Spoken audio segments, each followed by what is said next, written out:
All right, so first I want to say I was a kid that snatched that belt. Definitely. Me and my brother talk about it all the time, man. He was there. He's still like, yeah. So that's not saying you doing too much, but verbally, but by my actions, like, yay, hey, we not about to keep doing this, bruh. You know what I'm saying? So I tell you lies and it's just so toxic. You lie, I lie too. Girl, I don't love you. You know it's lies when I say it's just you. But don't be mad, boo. I once believed too.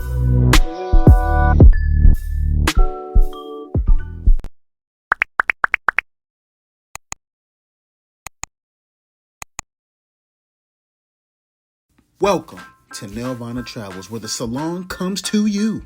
From short to extra long custom gel sets, every detail is tailored just for you. Choose your shape: square, coffin, almond, stiletto, or anything in between. Got kids? No worries. Nelvana Travels is family friendly. Children are always welcome. Serving the DMV, Eastern Shore, and beyond. Nelvana Travels brings the full nail experience right to your house. Refer a friend and get a free set. Yes, I said free. Offer only valid through December 2025. Terms and conditions may apply. First, let me make this clear. It's DNS Soldier. And this is Robby Too Fast, and thank you for tuning in to the Two Sides of the Heart podcast. Today, I'm very excited. We got one of my personal mentors on here. And before I let you know who he is, I got to let you know that he's from Washington, D.C., Uptown, Run the Town, you feel me? Co-founder and co-executive and director of the Millionaire's Dream Alliance. High school graduate. He's the oldest of six. Commissioner of the Kent County Spartans and a football coach for the Kent County Trojans. He's does work with social action for racial justice, and he's married. Please welcome Paul Too. How you doing? what's going on, man? How you doing? Hey, man, I'm doing great, man. Good. Glad to have you on. How your family and everything going? Everybody good, man. We in August, so getting back to school. Mm-hmm. Everybody focused. I got, we was talking about Cyrus earlier. He down Salisbury, and Anaya, she's about to be a senior. And then Lil Paul, he's entering 9th grade. So, you know, time to lock back in on school. Yeah. How does that feel to kind of, you got a 9th grader now, like, or then that's your last one. How is that feeling? It's I'm happy and sad. I'm happy because the baby's 14. Mm-hmm. So, right, it's like that part of parenting is done. Right. But also he the last one. Mm-hmm. So, you know, it's mixed emotions, but yeah. it's been cool. It's been cool. Yeah. Is he excited for Light High School? I think so, definitely. Yeah, I feel like he was ready for the next chapter. He was starting to get bored in middle school, so I think he's happy to be moving on to the next step, which is high school for him. Yeah. So, who is Paul Too? Great question. Paul Too is just a regular guy, man.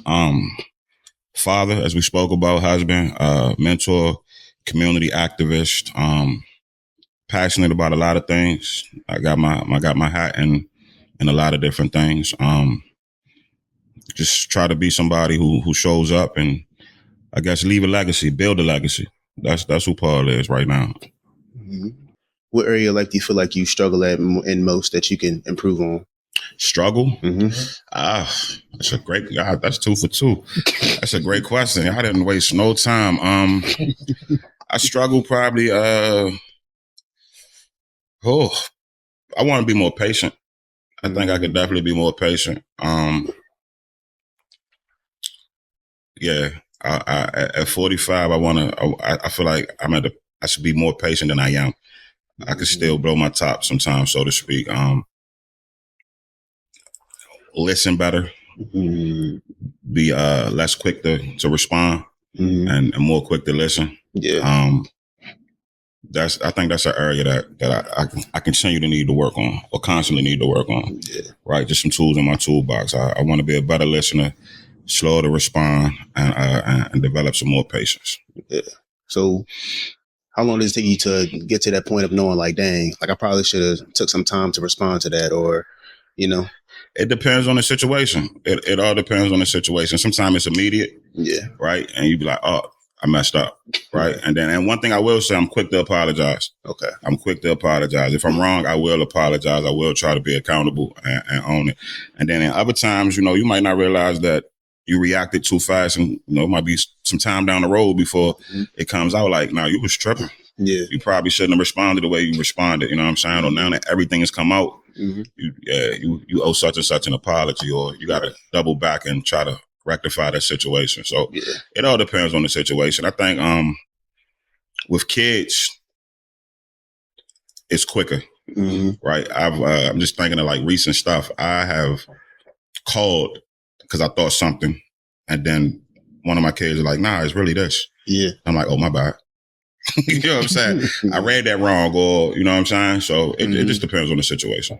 Yeah, that's interesting because we talk about that often, especially with parents. Like, he's very big on like a lot of parents, like you might be wrong, but because you're the parent, you feel like you don't care. Mm-hmm. So, being able to hear you say that you were able to do that, especially, having a kid that's just now getting to that age where I feel like once you become like when you're a kid, like it's a little bit more like I do explain so that you can kind of understand, but it's a little bit more of like, nah, like let's go. Like I don't got time to explain to you. But then once you're able to articulate yourself in a way, maybe like, you might know something, So I hope I don't get killed by my generation or older people watching this, but I think that style of parenting, the way we was parented, is over.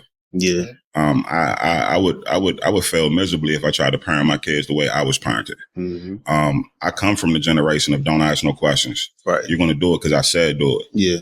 That wouldn't fly in my house. That wouldn't fly with my kids. Like, y'all are smarter than us. Y'all got more access to technology than we had. Y'all got the world at your fingertips with these devices and these phones, right? So it's a lot more inquisitiveness that comes with that. My kids ask questions. They want to know. I had to get to a point of not feeling disrespected. Them seeking answers or wanting more information wasn't them challenging my authority or disrespecting me. Yeah. It was, they really wanted to know, why are we doing it like that? Yeah. Especially if they feel like they have a way to do it better. You know what I'm saying? Where I would have got knocked under the table for asking some questions, right? I'm not knocking them under the table. I got to explain and not feel challenged by it or feel disrespected by it. Their principles and their old school theories of the way that we were brought up that still remain valuable, and you need to parent like that today. Yeah. But then there are also things and ways that I was parented that absolutely make no sense, and we shouldn't do it like that anymore. Right. And that's one of them. I apologize the most to my kids, probably, and everybody in my life. I'm constantly apologizing to them when I feel like I was wrong, and I also want them to be comfortable to ask why. Ask me questions. Let me explain it to you. Because if I can explain it to you in a way that you understand it, then I'm more inclined to get the result that I want. Right. Versus me telling you, hey, because I said so. Yeah. All right. So then you go do what I need you to do, but you're doing it begrudgingly. Are you going to do it to your best of your ability? Right. Are you going to put 100% into it because you pissed off that I didn't explain? But if I could take the time to explain it to you, I'm going to get what I want in the long run. Right. Which is the best result. Yeah. What makes sense? Yeah. Yeah. So, yeah. Yeah, that makes a lot of sense. And I definitely agree, because something else I learned too, because I have a little brother and I'm not his father, but, it takes a village. So sometimes I used to get mad at him for simple things like, vacuuming. I'm like, why aren't you doing it right? Well, hold on. I didn't teach you how to do that. Who taught you how to do that? I'm only expecting you to do it to the ability that I can because I was taught and I already know. But me at 25, you at 12, you're not going to do it with 25-year-old experience. For sure. Also, especially if nobody told you or showed you how to do it. So then that's something like, it's a difference if I didn't showed you 10 times and you still doing it the same way you were the first time, versus if nobody's ever shows you. So then I got to have the patience, like, hold on, or even parents got to have the patience, like, hold on, have I showed you this? Have I taught you how to do these things? I can't expect you to do it the same way that an adult can as a kid. And so, yeah, I think that's just something that people need to take the time to kind of think about when they're dealing with kids as well. Definitely. I feel like that shows, like, with certain parents that do that, like when they get older, as that child grows into an adult, that's where the relationship turns sour. Where they start having more control of things that they're able to do, and they start treating their parents in the way that they was treated. You know what I mean? And now the parents feel disrespected, or, like they just grow distant. Now I'm not talking, or it's been 3 years since I've seen or spoke to my mom because growing up, you know what I mean? And it's like, it'd be the simplest things. I feel like parents, they try to do the best they can, but I feel like a lot of parents have an issue of lashing out. You know what I mean? Like, you had a stressful day You come home, the house is not clean, or whatever it is. It can be something small or something big. But it's like a lot of times I feel like parents take out their anger on the kids just because it comes out like that. You know what I mean? You was already mad about whatever, this, that, and the fourth, and then you come home. Didn't I tell you to?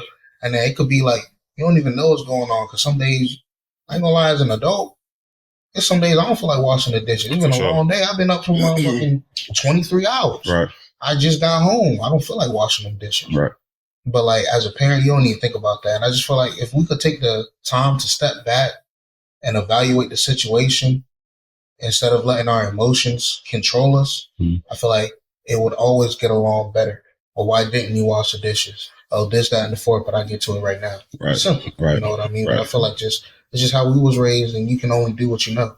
For sure. Definitely. And again, we talked about patience earlier. It goes back to patience for me, but it also goes back to always constantly trying to be to my kids what I wanted from my mom and my dad. Right? It's the same thing in professional. I try to be to the kids that I mentor what I wanted and what I needed in a mentor. Right. And so that example right there, growing up, wasn't nobody coming and asking or caring why the trash wasn't out. I told you take the trash out. You know, I get home around the same time every day. Almost like my pop would take it as disrespect. You're choosing to disrespect me because you didn't take the trash out. I came in here and jumped right on this schoolwork. I was tending to my little brothers and you know what I'm saying, my little sister. I made sure that the meat was taken out, right, so it could defrost. Like I've been doing stuff. I just hadn't got to that yet. You know what I'm saying? But again, like you just said, Soldier, it wasn't that back and forth or that dialogue or that conversation. It was he caught whatever hell he caught at work that day and being out in the world. And I understand that. We talk about this in my circle a lot of times. I don't have no deadbeats in my circle. Like that's like a prerequisite. You gotta take care of your kids if you're gonna, you know what I'm saying? If I'm gonna deal with you or fool with you. But being a man in this world, in this country, it's so much pressure to come with it, right? So I have more empathy. Now, I don't even know if that's the right word. I'm not gonna say empathy. I understand how a dude go get some milk and don't come back. You know what I'm saying? Or go get a pack of cigarettes and don't come back. I don't agree with it. I would never do it. Right. But it's a lot of pressures just showing up every day. When you in charge of lives and a household and everybody's looking at you for the answers. Not only the solutions, the fixes. You have to solve it at the end of the day. You get what I'm saying? So he comes home with all of that, right? And I'm getting popped because the trash not out. Forget all the stuff I did right. Forget that, you know, my two brothers and my sister's still alive.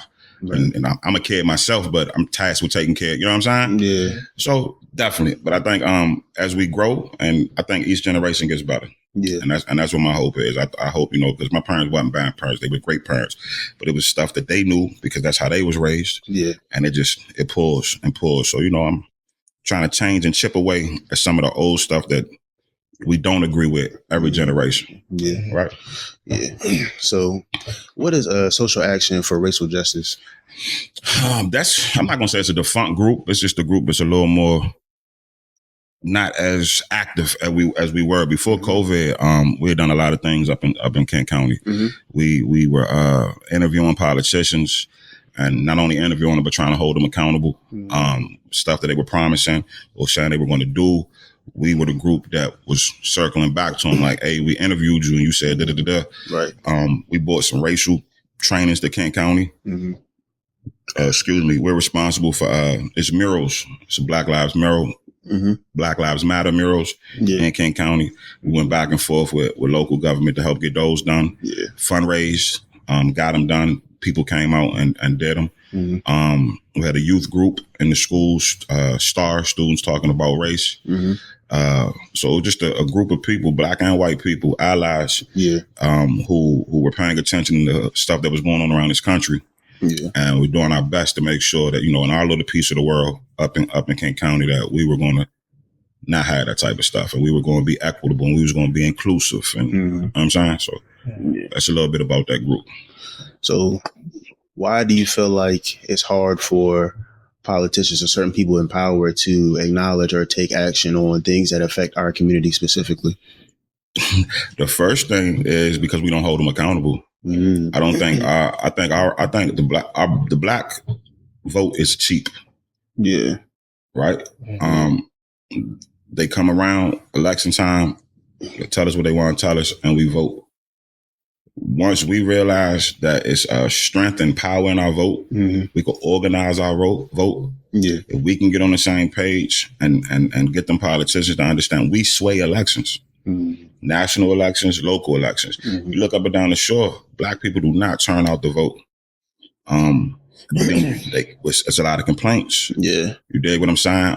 If we could ever organize and get ourselves together and understand how strong our vote is and how it can turn elections, that's why politicians pander to the African American community, because they know how strong that vote is. You know what I'm saying? If they didn't feel like our vote was valuable, they wouldn't pander to us every election cycle. You know what I'm saying? You wouldn't see hip hop acts opening up on campaigns. You wouldn't see comedians and black athletes being aligned with politicians. The politicians, our vote is important. Yeah. We have to realize how important our vote is and stop making it so cheap and easy to get. Yeah. You know what I'm saying? Yeah. Did I answer that question? Yeah, I think so. I think my next question based off that is like, why do we feel like it's not important to vote? Like I hear that so often, especially from people in my age group. It's like, I don't know if it's because, like, you know, I had my great aunts and my great grandmothers around who they knew what it was to not be able to vote or how important it was, you know. Right. I don't know why, like, if there's just not enough education on why it's important, or I don't think it's a lack of education. I think that we're disenfranchised. I think that we feel like the political setting or the scene in America has constantly let us down. I don't feel like that. We feel like that's a viable avenue for us to go to get any real change, because for years it's been a system that has let us down. Yeah. And so, you know, because I hear it too. It's not just your generation. You're 25, I'm 45. I think it's your generation younger than everything in the middle. You know what I'm saying? I have friends who same age or close 3-4 year difference. Yeah. And they like, hey, I'm not voting. It's not important. I'm like, bro, no, it is important. Yeah. Not voting is like voting for the other side. But I also understand that, you know, we feel in large, like, just, it don't matter. Yeah. They're going to do what they want. They'll buy an election. They'll steal an election. Yeah. We do get the people in place that we wanted in place, and then they realize that they're bound by restrictions and rules. You know what I'm saying? Just because you're in office doesn't mean you can do everything that you want to do. Right. It's no magic wand that you can say, well, I'm just going to focus on a black agenda. Yeah. Nah, it's rules and constraints. But I think that's the biggest thing. I think we feel let down, and I think people don't. And we've every decade or every year we get further and further away. New babies being born from the struggle of not being able to vote. Yeah. And what them people went through. Right. So the further you get away from it, maybe the less important it becomes to you. You know what I'm saying? Like you said, you had great grandmothers and great aunts who you've heard stories of they couldn't vote. So it might be important to you. Right. But you figure like my son, 14, he's not going to pretty much know anybody that couldn't vote. You know what I'm saying? You go to grandparents or great grandparents, they all could vote. Yeah. Right. So we just keep moving further and further away from that struggle and that sacrifice and everything that they did. Right. For us to be able to vote. Yeah. I got a love-hate relationship with our country, man. It's a love affair that, you know, it hurts me, and I still won't leave it alone. Like, you know what I'm saying? I still feel like this is the best place to live, but it constantly does stuff to make me feel devalued and less than. You know what I'm saying? That was a bar. Yeah. So, how did you go from DC to Kent County? Good question. By way of Dover, actually. I got family. My father's side of the family is from his father was from Dover, and then my grandmother, my father's mother was Harrington. So my whole life has been coming to Dover and Harrington. Yeah. And but not knowing about the shore. Right. Right. It was from home to Dover or Harrington. It was so everything, once you get on this side of the bridge, it was like, it's all Delaware. Nah, it's Maryland. It's the Eastern Shore. Yeah. So going back and forth to Dover a lot, hanging out with family and friends, and then discovered the Eastern Shore and fell in love with Kent County. Yeah. Fell in love with that community. Was welcomed and embracing that community, and I fell in love with the pace. Yeah. Right, like home is busy. Right. It's ripping and running, and at that age we was into a lot of different things. Some good, but mostly bad. And I think I just like the peace that Dover and then eventually Kent County afforded me. I think I just fell in love with the peace, man. Yeah. And the pace. Yeah. It probably saved my life. Yeah. That's funny because I'm the opposite. Because I grew up, I was born in Baltimore, but I grew up on the Eastern Shore. But now I'm back in Baltimore. I'm not coming back. I'm sorry. Like I'll do stuff. Like there's definitely stuff I want to do in Federalsburg for people like me that can see that type stuff. Because I know people that never been on that side of the bridge. I know people in Baltimore never been on this side of the bridge. But I'm good. It's a coin toss, and your decree and what you just said is not foreign to people your age. I get this is a question I get all the time from the younger homies, and I tell them all the time, if you pay attention to the show, I think that you have a lot of people who leave. They go to other cities to work, even raise kids, get married. But then a lot of people retire back home. Yeah. Once you go to the city and you experience it 10, 15, 20, 25 years, you start to appreciate the shore. Or not even just the shore. You probably go anywhere around this country. You appreciate the country and the quiet and the peace a lot more. Yeah. At your age, y'all age, you should want to be in the city. I don't think I would want to be on the shore at 21, 22, 23, 24, 25. Yeah. I lose my mind. But when you done ripping and running, so to speak, you know what I'm saying? Yeah. I think that you can appreciate the peace and the pace that the shore offers. Yeah. But right now, absolutely. Go explore. Go have fun. Right? It's stuff that you can do in the city. It's food that you can get. You know what I'm saying? It's something that basic, right? Whether it's Korean barbecue or oxtails or soul food or great fresh sushi, like, you know what I'm saying? So much kosher, food that you can't get here. Yeah. And if you do get it here, you got to drive somewhere crazy to get it. You know what I'm saying? The nightlife, right, that you're afforded in the city. Being able to hop in an Uber and move around versus, out here, you got to have a car because the public transportation is either horrible or non-existent. Yeah. Right? So right now, y'all supposed to be in the city somewhere having fun cutting up, man. For sure. He said he don't like the city. You don't like the city? I hate the city. Don't get me wrong, I like the things that it can offer. Right. It's the traffic. I just can't. No, they don't know how to drive either. No patience. We do know how to drive. We're just aggressive. We're just aggressive. We're just aggressive. But the traffic is horrible. I just seen something on Instagram last week that DC supplanted LA for having the worst traffic in the country. And I believe it. That's one of the biggest things about going home. I have no patience for traffic, man, whatsoever. The soldier getting irritated just thinking about it. Just thinking about it, he get irritated. Yeah. How did you start coaching? Great. I was working at Dixon Valley in my circle of friends. Mark Berry, Art Ramirez, Doc Beck, those guys, they were coaching. Right. And I never coached. And just being with them all the time. Like we worked together, we hung out together. And so it was just a natural. Mark actually got me to come out. It was like, little bro, come out. Kent County Spartans. This Pop Warner Day. So we AYF now. So this is a long time ago. Yeah. Right. And I coached on I want to say Art Ramirez staff with those guys. And then I ended up getting off that staff. I was coaching under somebody else. And I just, until I became a head coach. And when I became a head coach, it was a wrap. Yeah. You know what I'm saying? Like that's my favorite thing in the world, coaching football. Yeah. Outside of family, what I'm saying? Coaching football is my favorite thing to do. Yeah. So did you play when you were younger as well? Nah, for sure. Yeah. So did they kind of connect, or like once you got done playing, it was kind of like whatever? When I got done playing, right, I just feel like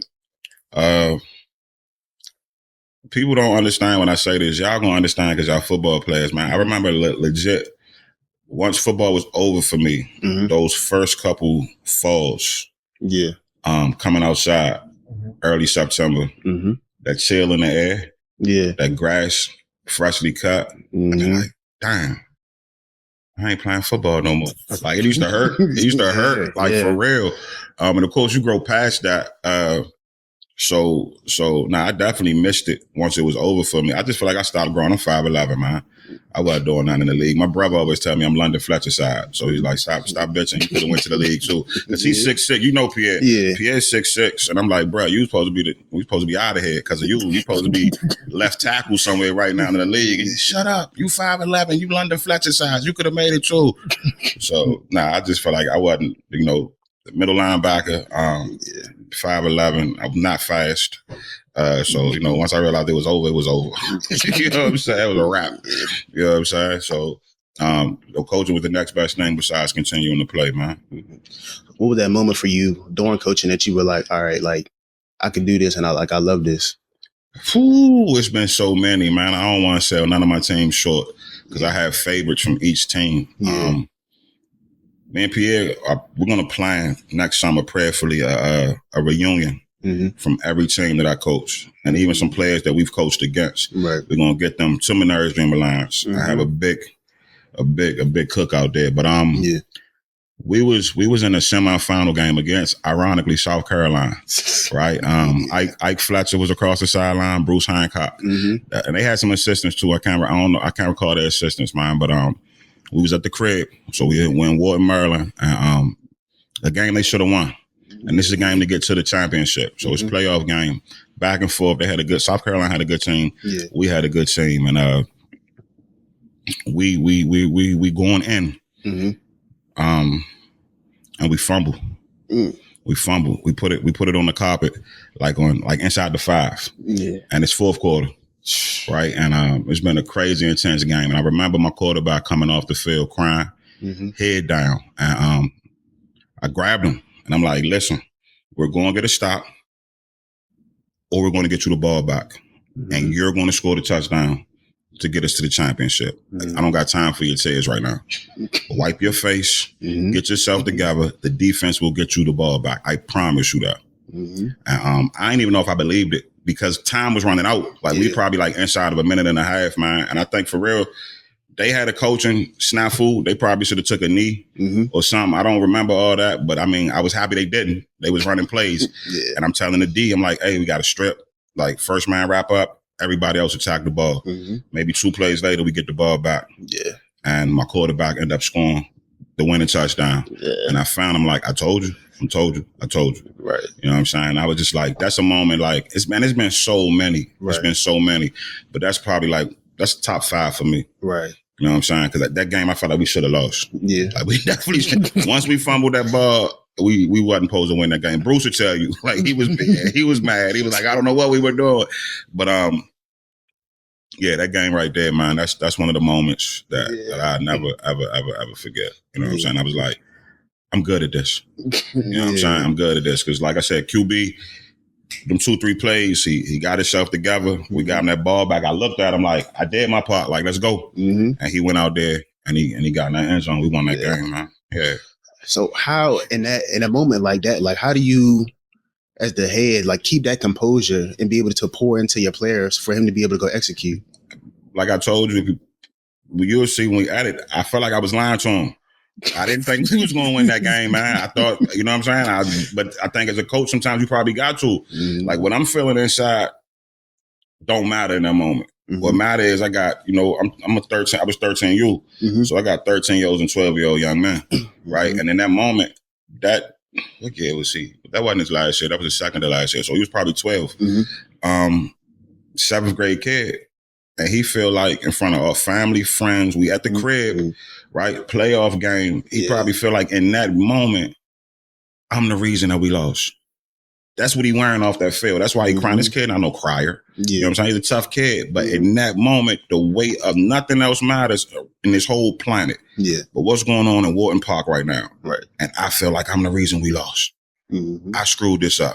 I fumbled the ball. Yeah. Me. I can't let him wear that. Yeah. So it's my job to tell her, that's a good lie. It's bad lies and it's good lies. And that was a good lie I told him. Because inside, I'm like, man, this shit, it's over. It was a great season, but damn. You know what I'm saying? It's a wrap. Like, because I'm thinking they going 3 knees. Yeah. We might got 1 or 2 timeouts. We can stop the clock once or twice, but they take their knees.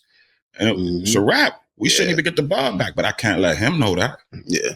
Because he already feel shitty enough. You know what I'm saying? So, hey, get your head up. Yeah. Coach talk. We're going to get the ball back. Yeah. I don't know how. You know what I'm saying? I don't believe we really is, but I need him to believe that we are. Yeah. You're right. And so we got it back, and he went out there and did his thing, man. So you gotta, what we feeling as coaches in that moment, all that goes to the back, man. I think coaches are they're leaders. Yeah. Right. I think as you go up the ranks, right, I'm at a smaller level, so I'm coaching young men. So I'm a leader of young men. But then you get to college, you have to be, those are men. You get to the NFL, those are men. Yeah.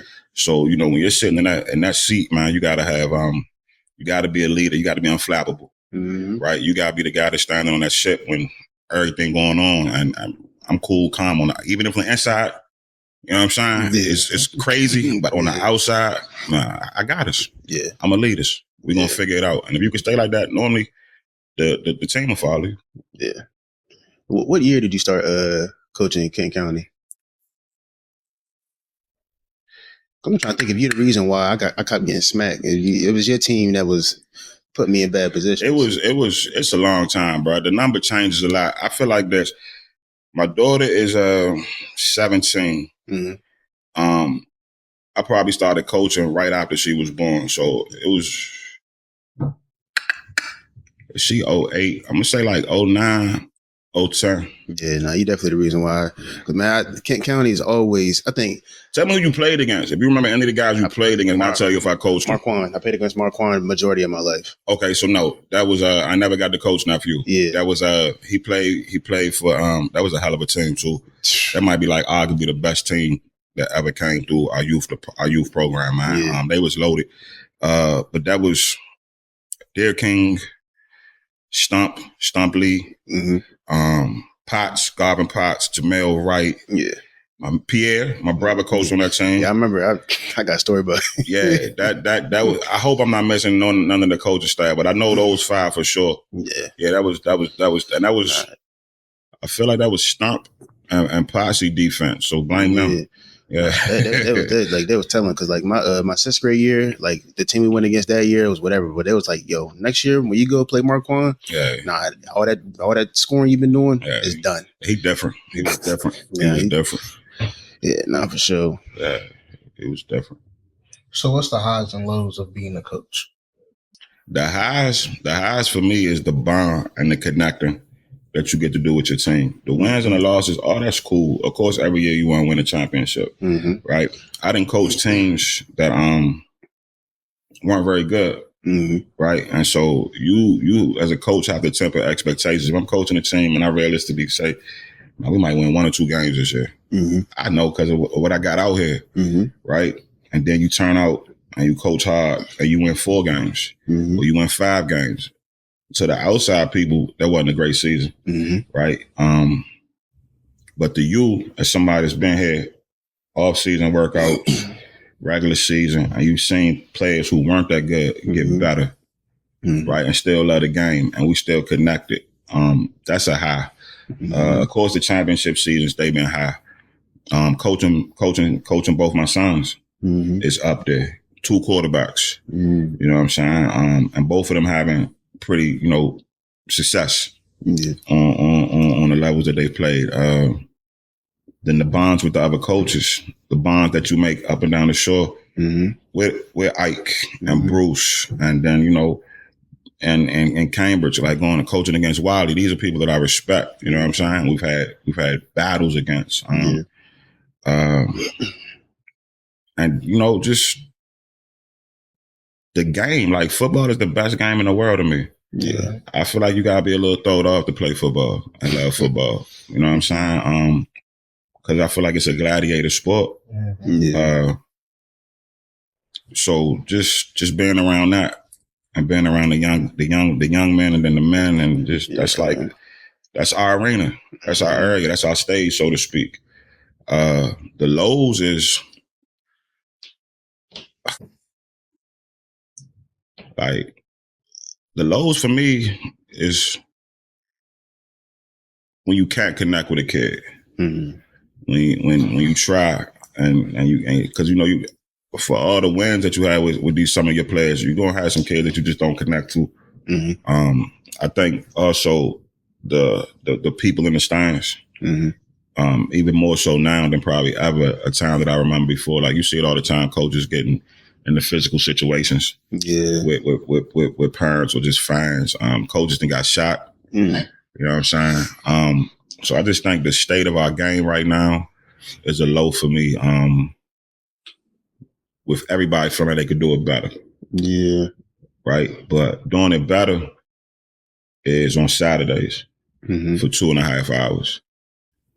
And doing it better is standing behind this rope, critiquing everything that you coaches are doing. It's not the 3 days a week at practice from 6 to 8.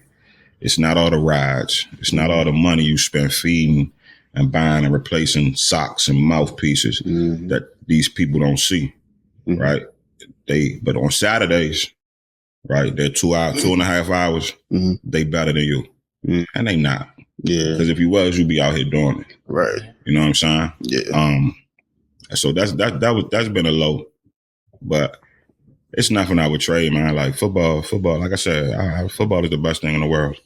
Outside of family. You know what I'm saying? Like we're approaching the NFL and the college season. And I mean, everybody's excited. Up and down my timeline, all my friends, we talking about football and, you know what I'm saying? So, yeah, but it's nothing I would replace. With the lows, it's been way more highs. Yeah. You know what I'm saying? Way more connections, probably lifelong. They're not even all kids no more. A lot of these guys are men. And, we still connected. You know what I'm saying? They still hit me up on social media. I'm watching them progress in their life and they having kids and, I'm still coach. Right. Right. Yeah, no, I agree with that. Two things, like the one thing you said about the having a team and you looking at it, like my coach came to me in 11th grade. He's like, because I was a captain at that time and I was supposed to start. He's like, look, I don't think we're going to win more than 2 games this year. And I was like, God dang, like what a way to kill me. But then I feel like for me in that moment as a captain, I'm like, all right, he said, we only going to win 2. It came down to our last game, whether we was going to go to the playoffs or not. And so for me in that moment, it's like, being able to, like you said, recognize what you got, but then being able to pull it together. Like, look, this is all we got. I think we only had 15 people on our team. There's 3 people standing on the sideline. And then another thing you said, damn, I forgot. Why you thinking? I'm a devil's advocate. Yeah. I don't know the coach, so there's no knock on the coach. I don't know if I tell you that. Yeah. Looking at you as an 11th grade captain. But on the flip side of that, that's real. Yeah. And maybe he felt like he could trust you. Maybe he felt like you could handle it. Maybe he wouldn't have told other guys on that team, but you was a captain. And I've had that conversation with coaches. Yeah. I don't think I've ever pulled a player and be like, hey, we suck. You know what I'm saying? Like, you good. You know what I'm saying? And I can coach. I'm good. But we gonna suck this year. I've never done that. And I probably never would, right? Yeah. But I'm a realist. Like I told y'all, that's not bullshit when I say I've looked at the team and you like, man, I don't know what he's looking at the schedule, look at the kids. Nah, they good. They won the championship last year. Shit, maybe we could beat them. Yeah, we're gonna win about 2 games. Yeah, like you had them conversations, man. But that's the beauty in it because you win 3 or you win 4. Yeah. Like, that's when you talk about, like, we did a hell of a job coaching. And not only did we do a hell of a job, they did a hell of a job of fighting and getting better. Yeah. And I've lost games where we competed, and that's just like a W. Yeah. You dig what I'm saying? Yeah. Like, the kids don't feel like it, but as a grown adult, I can be like, man, we won. Like, them guys was 2, 3, 4 touchdowns better than us. Yeah. And they beat us by 6 tonight. Right. I'm good with that. Yeah. I'm not walking off this field with my head held down. Yeah. Like, they clearly was a better team. You know what I'm saying? But we coached these boys up, and these boys believed, and they fought. And we lost the night by 6. Yeah. You know what I'm saying? A call go our way or a turnover go our way. Could have knocked them off. Right. You see what I'm saying? So it's wins for me, man, that don't be a win as far as the scoreboard or the record. Yeah. You dig? Yeah. Yeah. I definitely feel that. And looking back at it, I don't know. I understand why he did tell me that. Because he came to me again my senior year when we was in the playoffs. Right. He came to me, he was like, you good? We're going to need you tonight.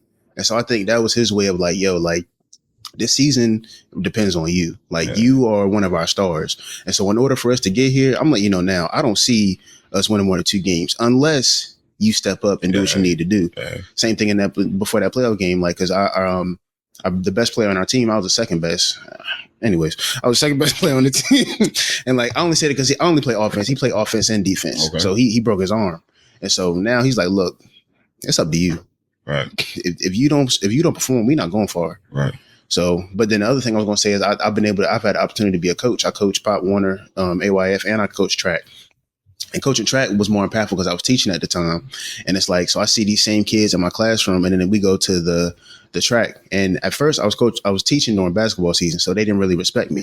Mm-hmm. But then when I became that track coach, like, I don't know what they're doing outside of here. When they get in my class, they straighten up. They like, how you doing, coach? And then they in there, we doing what we need to do. And even to this day, like I text one of my athletes, and he's one of the fastest sophomores in the country. Okay. Like he's running my fastest time as a freshman. And it fills me with joy. It's like, yo, like, that's crazy, because it's great because he wasn't even going to run track. They was telling me, it was like, coach, like, we need Isaiah to come run. He's like, nah, man. Because I had my fastest dude on the team, but he was like, no, there's somebody faster than me. I said, faster than you? We need to get him out here. So I got him out there, and now that he's loving it, he's traveling the country, competing at all these high school tournaments. And that's so, it just fills me with joy that like I was able to like coach him and make him fall in love with it. And now it's giving him opportunities to go see things that he might not have saw outside of Baltimore. That's the one. Yeah. That's the one. You know what I'm saying? Yeah. And that's why we do it. That's why you're now doing it. You know what I'm saying? Yeah. So did your sons choose to play football, or were they forced to play? Nah, it was a choice. I think Cyrus definitely chose to play. Bang, we joke about this, but he got two homeboys that he really close to, and they all cut their teeth the first year playing 7U, right, as 5-year-olds. So yeah, like 5, 6, and 7-year-olds on the same team. But his first year, I'm gonna say he was forced until he realized that it was the right decision. You know what I'm saying? Because he was a little guy and he did some crying. We had some tears. I guess two homeboys, they would alternate weeks of who was crying. And me and the dad, we was robbing them. We was, hey, come on, man, finish the game. Ooh, ice cream, you know what I'm saying? We go to McDonald's, you know what I'm saying? $20 and get some Robux, whatever that looked like. And we just had this conversation with one of the fathers. But by the second year, when they was 6 playing on 7U, it was, I'm ready to go to practice. Yeah. Can we work out in the backyard? Like, so we forced them a little bit that first year. Yeah. But, you know, it's the right decision. You know what I'm saying? They all going into high school now. They all still playing the game. They all pretty good at the game. Yeah. So it was the right decision, man. Football, like I said, it's one of those sports, man, where it's bigger than the sport, and why it's important to keep going. Why I hope it always is football going on in this country and even around the world, because just the life lessons, the brotherhood, the camaraderie, the sacrifice, the discipline, the structure that football affords you. You find out a lot about yourself, you know what I'm saying, in football. Like I line up with you, Soldier, and you kick my ass, right, in these trenches. Ain't no tapping out. Like if I'm the guy and you the guy, but you might just be better than me. You dig? So what I'm going to do? I got to figure out how to not get my ass kicked. I got to fight back. I got to stand and hold these trenches. It's guys that's dependent on me to figure out, even though you're better than me, you dig? I still have to figure it out for this running back and for this quarterback and for this quarterback to be able to get the ball to the receivers or the tight end. Like it's a concert going around, but inside it's just me and you. And you just kick my ass and there's nowhere to hide. So I got to come back. You know what I'm saying? That's what I do. I fold up. Hey, coach, I need a sub. I lay down here and play hurt. Nah, I got to figure it out. That's what the good ones do. You dig? And then I might come back and kick your ass. Right? Now this game on. Because I didn't got the best of you. You didn't got the best of me. So now we just gonna bang it out. You dig? But you find out like who you are. Because you're going to have dudes that tap. You're going to have dudes that fake an injury. You're going to have dudes that get shoved out and don't come back in. Right? And they finding out who they are. You dig? So like, it's just the beautiful, violent, ugly game, man. But it's so much deeper than just wins and losses, X's and O's, and what happens on that field. You really find out what you made of. You really find out if you got any fortitude, if you got any fight in you. And I think that shapes guys that don't play past high school. Right? Or don't never play in college. They still carry those lessons. You know what I'm saying? They still carry those values that they picked up on that football field and being around other guys. And, you know what I'm saying? Learning how to be coached, being coachable is super important. understanding that, you know, it's a team. It's not just you. Understanding that it's okay to sacrifice for somebody else, or for the greater glory of the team. Yeah. You know what I'm saying? So, yeah. So, like, coaching your sons, what's some of the best moments, like, coaching them? I thought you was going to ask what some of the worst moments was. All right, I'll start with Cyrus since he's older. Best moment coaching him was we're playing championship in North Carolina. We're at North Carolina High School. I think we was playing Cambridge. We had played them already that year. I think they knocked us off in a really good game, and then we knocked them off. So we split championship. This is last year, so he's an 8th grader on his way to high school, and he got sacked like 2 plays in a row, blown assignment. He got hit pretty hard, so he jumps up and he screams, "I'm not gonna get hurt messing with y'all.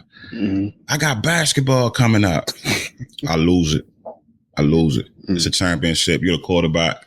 And that was like, just to me, it was just super selfish to say. Yeah. Right? We see that the play got blown up twice. We see that you got tackled. Like, we'll address it. We'll fix it.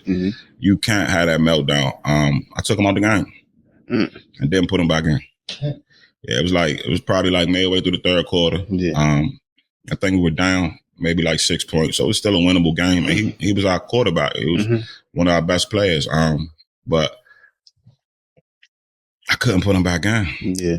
I felt like he crossed the line. Yeah. Man, looking back, I might have been wrong. Right? I've questioned that decision. But in that moment, I stood on it. Yeah. Right? Again, we talk about Pierre, 6'6", 280, big guy, right? Yeah. So he's on my neck.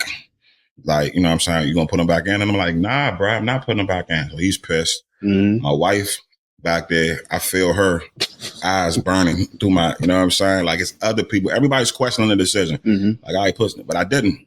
All right, fast forward. We lost. Let's be clear. We lost. We lost that game. He was pissed off at me for a while. And, you know, I had some people tell me, great decision.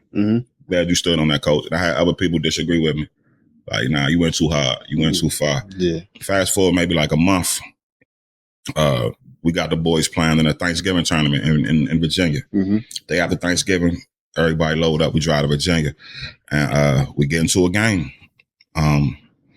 A game that it was a trophy game, so we was playing for a trophy. I don't think it was first place though. I think it was like 2nd or 3rd. But anyway, we get into that game, and he got rocked, and he got rocked again, but he kept getting up, and he was encouraging his teammates. He was encouraging his O-line. He was a leader. I cried when we got in the car. Because I think sometimes as parents, when you make a decision like I made that month ago in that championship game, you don't get to see almost an instant gratification. Right. Like I knew in that tournament in Virginia, I got it right back in North Carolina just because of the difference in him.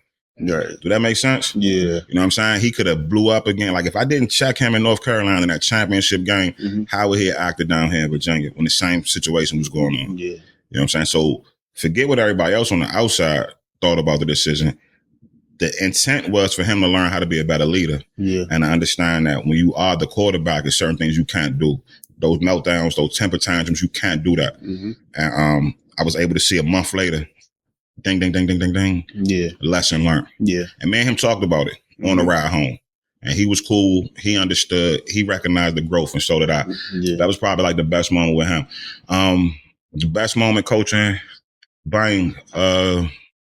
Before you go into that, I just want to say, I think it's kind of heartwarming to see, because I see a lot of coaches that they have their sons as quarterbacks or they're starting and they really don't deserve it, but they're trying to live vicariously through them. But I feel like with you, you know, in that moment, that kind of shows that, like, even though he's your son, like, you're not going to risk being able to do what you need to do for the team or even for him in that moment to, you know, turn this young man into a man. Right. You know what I mean? Because, like, you're not living vicariously through him. Like, you're not like, this is for y'all. Y'all need to get this. Even if it's past this game, this is a life lesson. Yeah. You know what I mean? Like, if you are the CEO or the head of a team or anything, like, you got to be like a leader of men. It's the difference between a boss and a leader. Right. You know what I mean? The boss is somebody that just sits back and tell you what to do, but a leader leads by example. Right. Like you say, in that moment, he's telling it, encouraging it. And I can understand. Right.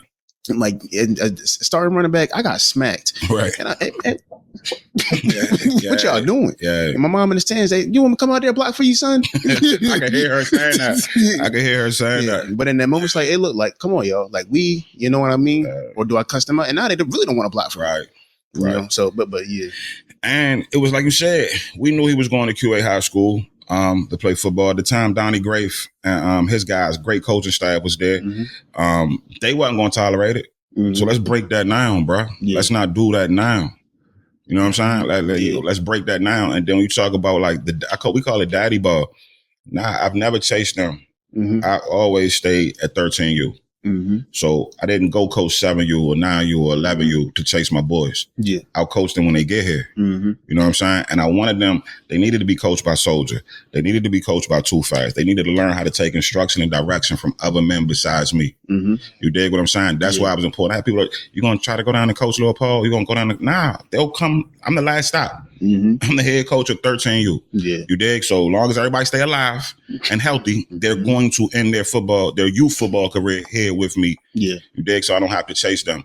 I've apologized. We talked about apologizing earlier. I apologize to Cyrus and Paul for the way that I've talked to and treated them sometimes on the football field. Mm-hmm. But I do it for the reason you just talked about. This is anti-daddy ball. And the first time I don't go hard on them and I go hard on somebody else's kid, you don't talk to your kids like that. Mm-hmm. Or you don't talk to Cyrus, you don't talk to Paul like, you're right, I talk worse to them. I talk worse to them.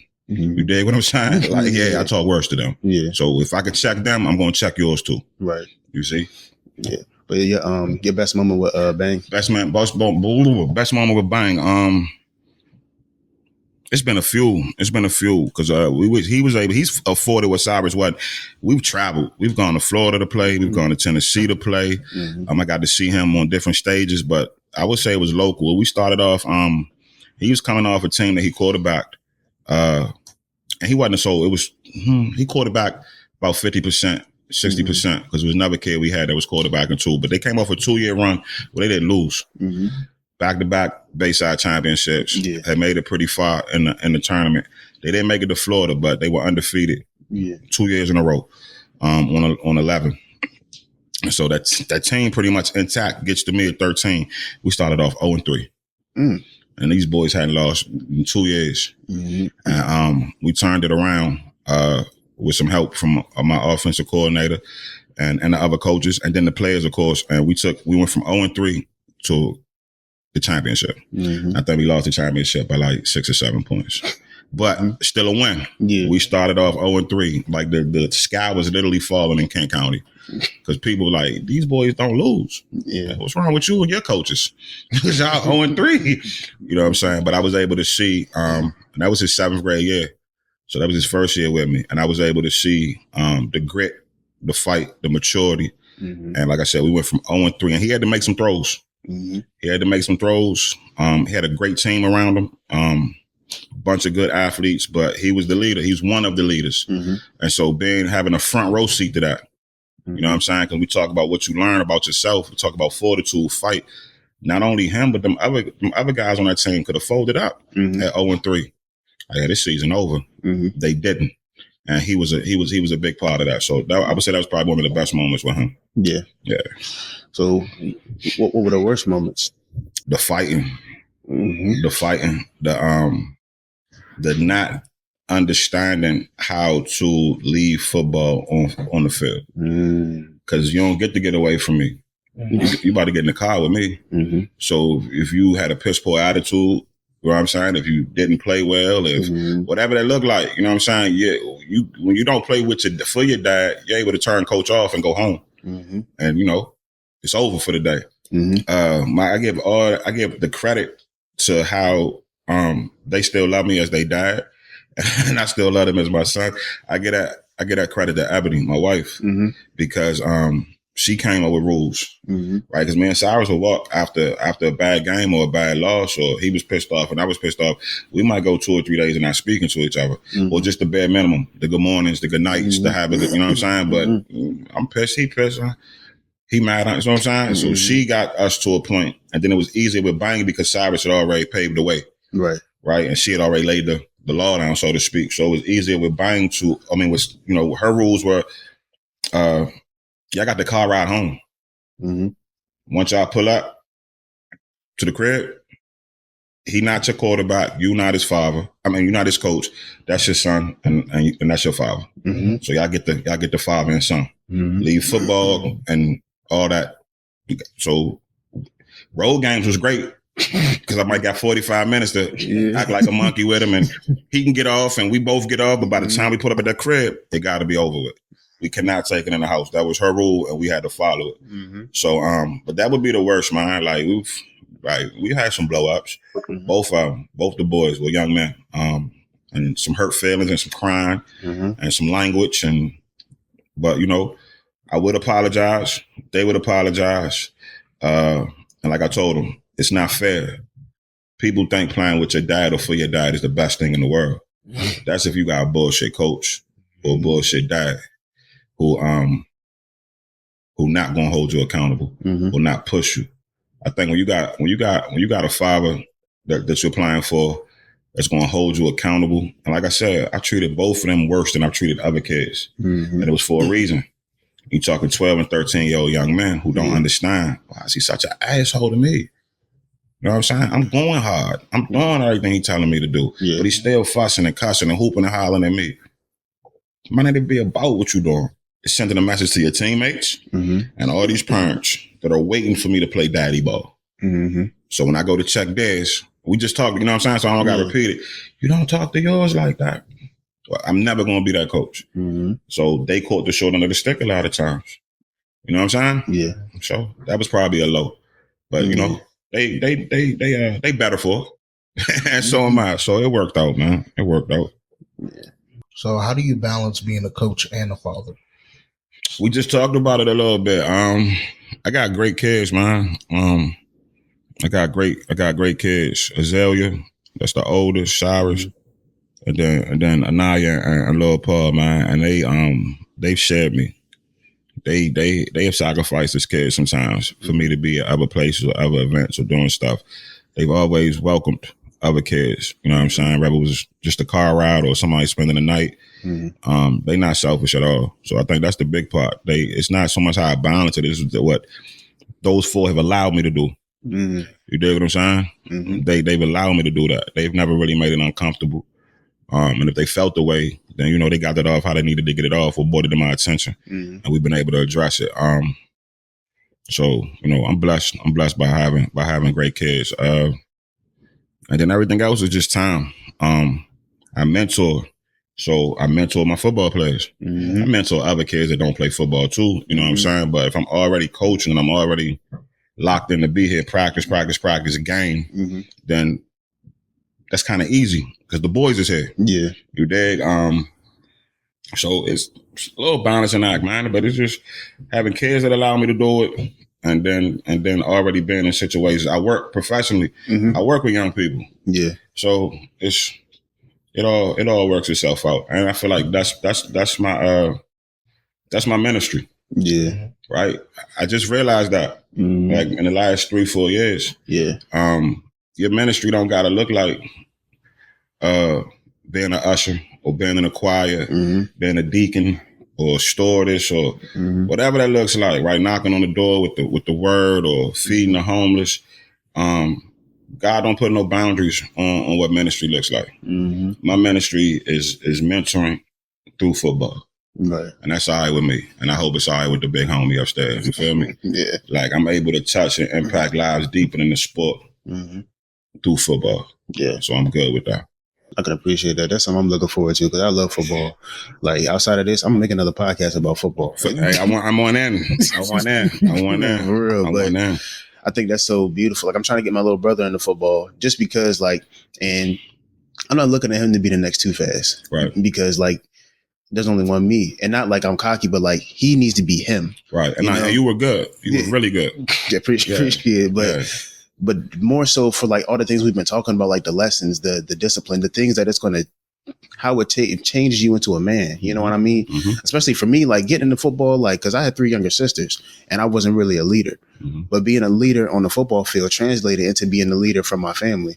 And then it's going to translate into being a great leader when I have my own kids. And there's just a whole bunch of things like you said, the sacrifice, like I have no issue sacrificing for my family because I sacrificed my body for my teammates. You know, there's a whole bunch of things. The discipline, like, ain't no way I'm ready to go listen to my coaches and I can't come home and listen to my mom. Like, that's wild. But it's just all those life skills. Like, you know, people like my girlfriend, she like, man, I'm not letting my kids play football. I'm like, we can talk about that later. but because it's more than just like, don't get me wrong, I love toting that rock. But it's a life lesson, and it's a whole bunch of things. The camaraderie, being around other people your age, and it's like the thing. I remember. I remember scoring touchdowns, but I remember them bus rides, and bus rides down to Nandua and Arcadia, and you know, even when we had to go up to Haverty Grace for the playoff game, like even though we lost, got smacked, but that was the best bus ride. Like going up and coming back, like that was, you know, and it just those are the moments that you'll remember forever. And hopefully they're your brothers. Hopefully they're still your brothers. You know what I'm saying? The guys that you bonded with. And you should still be able to reach out to them coaches. But it's just like you said, I know we've been locking on football. That's what we do. But that's why it's super important for sports, period. Like, or extracurriculars. These kids need to be involved in something. It gives them a sense of belonging. It gives them a sense of worth. It's life lessons and whatever that look like. Cheerleading or track or whatever the sport is, get these kids involved with something. Right. You know what I'm saying? So they can grow, so they can be challenged, so they can come out their comfort zones a little bit. For sure. So we're gonna get to some deeper questions. How do you show love to your children in ways that heal generational wounds? That is a deep one. I keep my hands off of them, man. Like, you know what I'm saying? I'm not a fan of corporal punishment, beatings. I ain't gotta say corporal punishment. We grew up getting beatings and spankings. And you know that did something that left some trauma on me and my siblings, and we still talk about it. So that's something that I never really wanted to put onto my kids. I didn't want them to feel about me the way I felt about my father after I got my ass whipped, or punched in the head, or whatever that looked like. Father was a great man, let's be clear, but he did it the way he knew how to do it, and some of that shit was wrong. So you know, if we got traumas, me and my siblings, then I knew that I didn't want to put that onto them. You know what I'm saying? So a lot of communication and not being big on spankings and whippings, man. Also apologizing. Like we talked about, that keeps coming up for some reason. But I feel like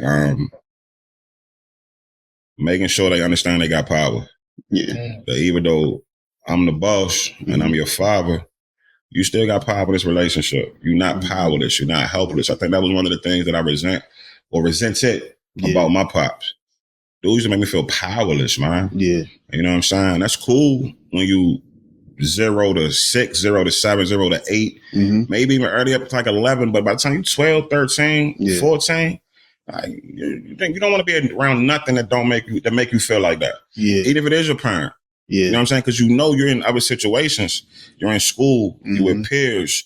You're seeing different stuff.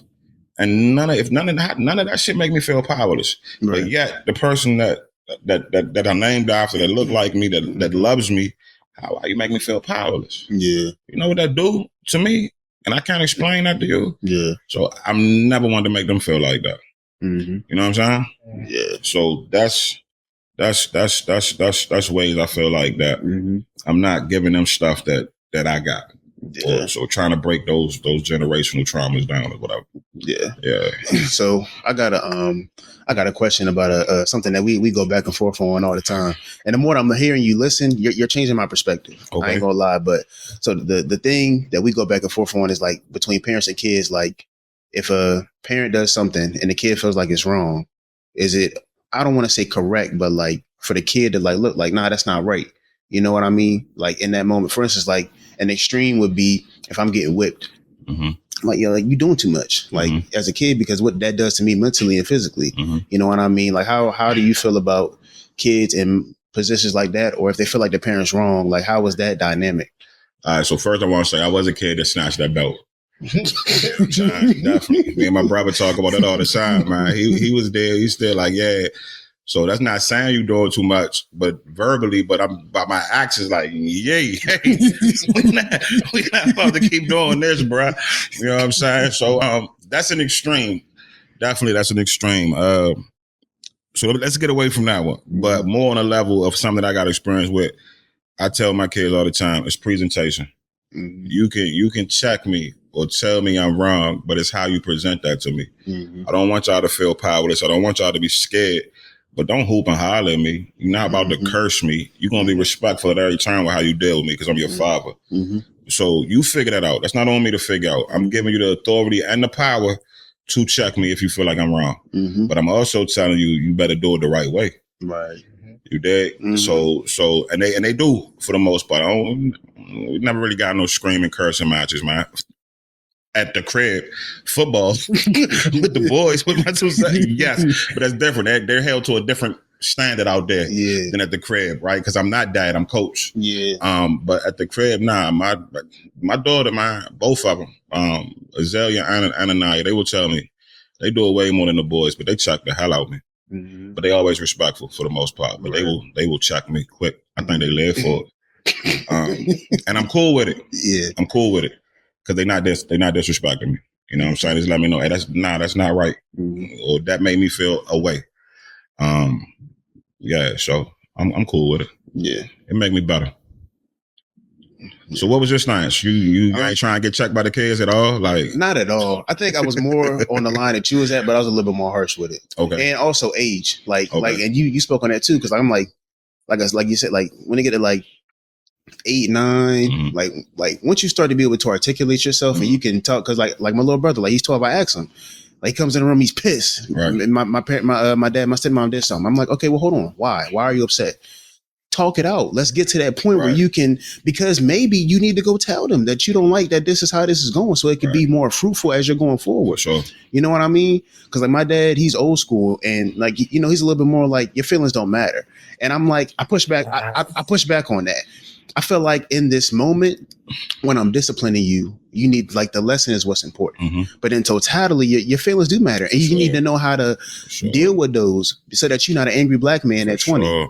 You know what I mean? And so, like, I feel like it's moments, and it depends, right? Because, like, an 8-year-old, man, get out of here. Like, I said what it is so that we can move. But at 14, 15, no, you can talk. You know what's going on in your head.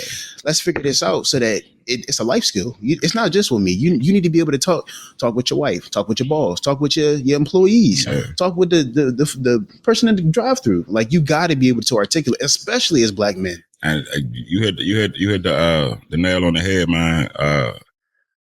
Old school way of thinking, and that's one of the things I feel like we don't need to perpetuate or move forward. Mm-hmm. Telling these black boys that their feelings don't matter. Yeah, because they do. Yeah, and like you said, that's how we avoid the angry black man. Mm-hmm. I hug, I kiss, I tell my boys I love them. You know what I'm saying? Made me feel really good.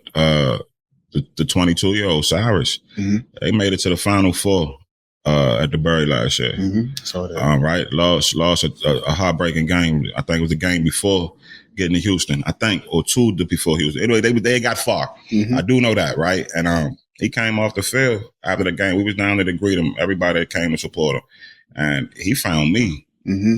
and broke down in my arms. Yeah, that's deep. Yeah, for a black man. Mm-hmm. At the time, 21-year-old black man. Mm-hmm. His girl was there.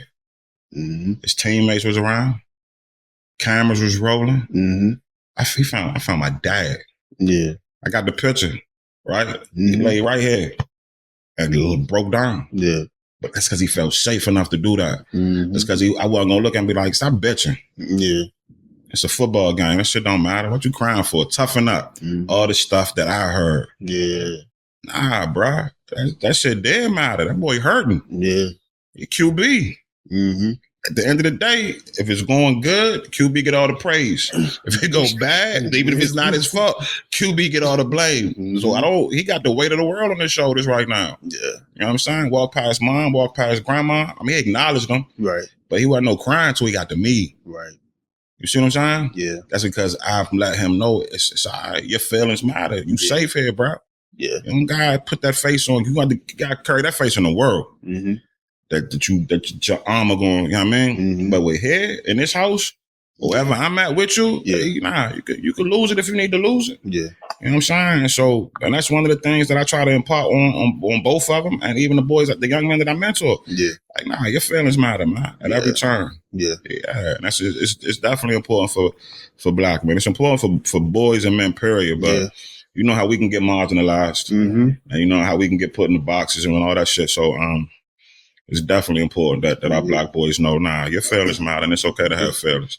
Because also what we've learned, and, you know, getting better with each generation of passing years, holding it, heart attacks, strokes, high blood pressure. You got to have an outlet. Yeah, you got to get it off, because if not, it'll kill you. Yeah, right. So yeah, I definitely feel that too. Like even our relationship, like for the first couple of years, like I would always go to him and confide in him, but he's a tough black man. Like, you know, especially like, man, like look at him, he's scary looking. Like, like soldier.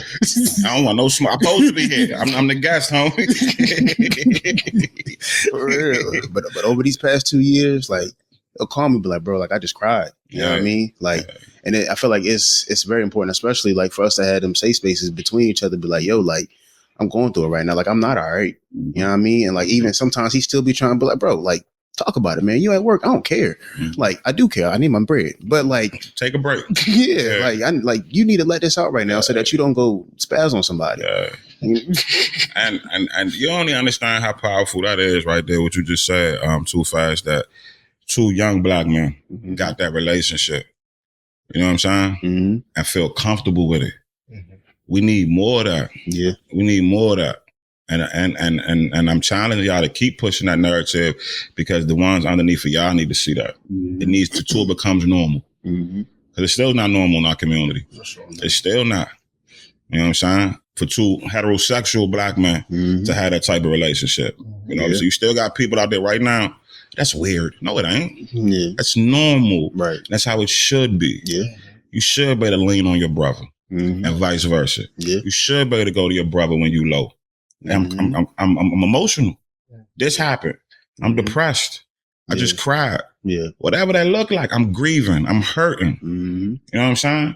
That gotta be normal, man. Yeah. That gotta be normal. Ho say, what's the line? The bar gonna escape. I'm a whole junkie, but he say something like, no one will fall if we be each other's crutches. Something like that. I ain't butchering the line too bad, but that line right there, that's we not going, because if you leaning, but I'm here, you lean on me. And then if I need to come back, that's cool. And then if both of y'all need to lean on me, that's cool, because I got a brother that I'm leaning on. It's holding me up. Yeah. So, right?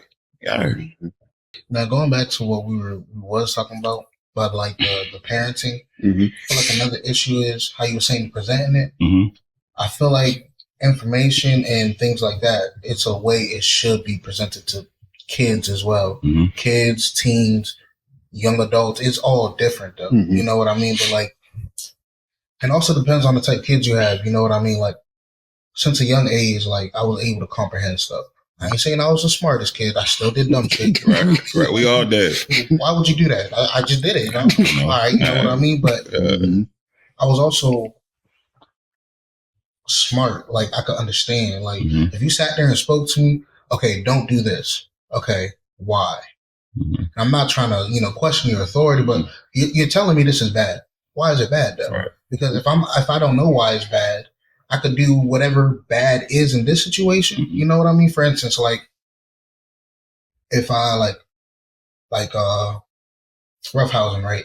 So I used to this is why my mom didn't want me to watch TV. Watching WWE, Randy Orton, RKO. I'm trying to do that to my sister. You know what I mean? Don't do that. That's bad. But why? Why is it bad? Because when I'm playing with my brothers, we do this. She don't say nothing. She don't tell me, okay, the sister might be a little bit more fragile. She can get hurt, and this, that, and fourth. Don't do that. Okay, you just told me not to RKO her. That's cool. Next day, we play fighting, and now you beat my ass. I told you not to do that, but no, you didn't tell me that for real. What you said not to do, I didn't. But it can translate into other things. For sure. So when you sit there and you explain why something is bad, you bring it into other situations. I shouldn't do this because, okay, I know this is bad. You know what I mean? But a lot of time parents either don't want to, they're too fatigued, or they got their own shit going on to sit there and really connect with the kid to understand or for them to understand what it is. And I understand it sometimes, but sometimes it's like, bro, I know it's hard, but it's your job. For sure. Know what I mean? For sure. You decided to have this kid, bring this kid into this world. And I know shit ain't easy. I know it's not always going to work, but it's like, even when it's hard, I feel like parents, that's your job. You know what I mean? It is. So when you're like, oh, because I said so, all right, cool. So now when I get older, you know what I mean? And you may need to come to my house for whatever. And I'm telling you to go by my rules because I said so. It's like, you know what I mean? Double standard. Yeah. I really feel like parents don't move in a proper way and just expect the kids to, this is you hop on the boat or get left. You know what I mean? And it's like, it's not the same. Everybody's mind is different. You know what I mean? Okay, if you want me to fold my clothes and put my clothes, the shirts with the pants in the same drawer. But for me, it might be easier if I put it in different drawers. But you ain't asking why, or you're not comprehending my style. You just want me to do it your way. You know what I mean? So I feel like parents try their hardest, but they don't really like that whole because I said so, or because this is what I'm saying to do, blah, blah, blah. It's like that dictatorship.